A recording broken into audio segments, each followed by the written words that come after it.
ഈ യാത്രയാണ്, തങ്ങൾ ഉപയോഗിക്കുന്ന വാഹനങ്ങളാണ് തങ്ങളുടെ ലഹരി എന്നവർ ഒറ്റക്കെട്ടായി പ്രഖ്യാപിക്കുന്നു. അപ്പോൾ രാസലഹരിയല്ല, കഞ്ചാവല്ല, മറ്റൊന്നുമല്ല, മറ്റ് ഇടങ്ങൾ കണ്ടെത്തി അതിൽ ആസ്വദിച്ച് തങ്ങളുടെ ജീവിതം മുന്നോട്ട് പോകുന്നു. അത് സമൂഹത്തിന് മാതൃകയായി തീരണം എന്ന് ഒറ്റക്കെട്ടായി പ്രഖ്യാപിച്ചവർ ഇപ്പോൾ ഈ റാലിക്കൊപ്പം അണിനിരക്കുന്നുണ്ട്. യാത്രകൾ ലഹരിയായി മാറിയവർ, വാഹനങ്ങൾ ലഹരിയായി മാറിയവർ, അങ്ങനെ അവരുടെ ഒരു വലിയ നിര ഈ റാലിക്കൊപ്പമുണ്ട്. ഉമേഷ് ബാലകൃഷ്ണൻ കൂടി വിവരങ്ങളുമായി ചേരുന്നുണ്ട്. ഉമേഷ്, അപ്പോൾ ആ യാത്ര ഒറ്റക്കെട്ടായി ഒരേ മനസ്സോടെ ലഹരിക്കെതിരെ എന്ന സന്ദേശം ഉയർത്തി അത് കവടിയാറിൽ നിന്ന് ഇപ്പോൾ ടാഗോർ തിയേറ്ററിലേക്ക് പോയിക്കൊണ്ടിരിക്കുന്നു. എന്തൊക്കെയാണ് വിവരങ്ങൾ ഉമേഷ്?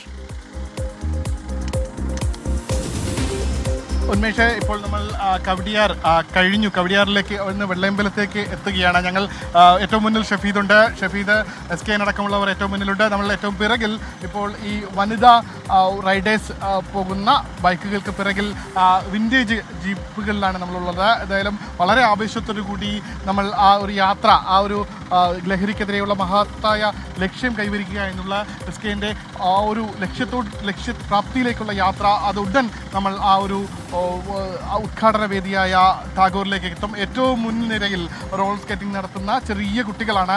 അവർ മുതൽ അതിൻ്റെ തൊട്ടു പിന്നാലെ SKനുണ്ട്. അതുകൂടാതെ അതിന് പിന്നാലെ ഉള്ളത് ഹാർലി ഓണേഴ്സിൻ്റെ ട്രിവാൻഡ്രം ക്ലബ്ബാണ്. അവർ ട്രിവാൻഡ്രം ചാപ്റ്ററാണ്. അവർ ഏറ്റവും പ്രായം കുറഞ്ഞ, അതായത് ലൈസൻസ് എടുത്ത് ഡ്രൈവിംഗ് തുടങ്ങിയ കുട്ടികൾ മുതൽ 70 വയസ്സായ ആളുകൾ വരെ, 70 വയസ്സായ അവരെ ഒന്നിച്ച് ഈ യാത്രയിൽ അണിനിരക്കുന്നു. യാത്രയിലെ ഈ സന്ദേശം ഉൾക്കൊണ്ടുകൊണ്ട് അണിനിരക്കുന്നു. ഇതേ റോഡിൽ ഈ സന്ദേശം ഉറക്കെ പറഞ്ഞുകൊണ്ട്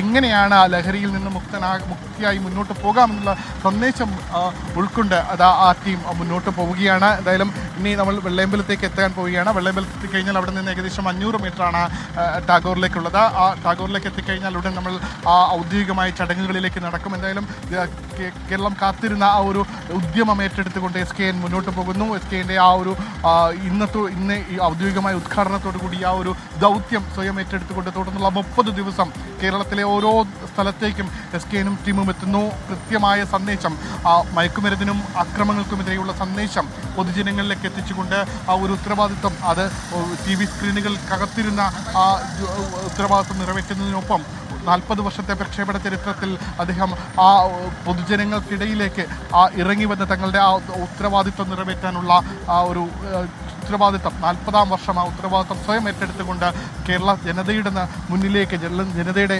ഇടയിലേക്ക് അദ്ദേഹം ഇറങ്ങാൻ പോകുകയാണ്. എന്തായാലും അതിനു വേണ്ടിയുള്ള ഒരുക്കം, ഈ വിളംബര ജാഥ അത് തന്നെയാണ് വിളിച്ചോതിക്കൊണ്ട് ഡ്രഗ്സും വേണ്ട, അക്രമവും വേണ്ട എന്നുള്ള മുദ്രാവാക്യം ഉറക്കെ ചൊല്ലിക്കൊണ്ട്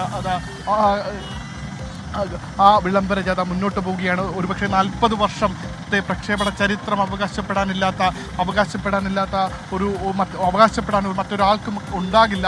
ആ രീതിയിൽ ദൃശ്യമാധ്യമ ചരിത്രത്തിലെ ഒരു പ്രധാന ഏട് പിന്നിട്ട SKN കേരളത്തിൽ സമൂഹത്തിന് വേണ്ടി ആ ഒരു ഉത്തരവാദിത്വം ഏറ്റെടുത്തുകൊണ്ട് ശരി ഉമേഷ്, അപ്പോൾ ആ വാഹന റാലിയും അത് പതുക്കെ ടാഗോർ തിയേറ്ററിലേക്ക് ഇപ്പോൾ എത്തുകയാണ്.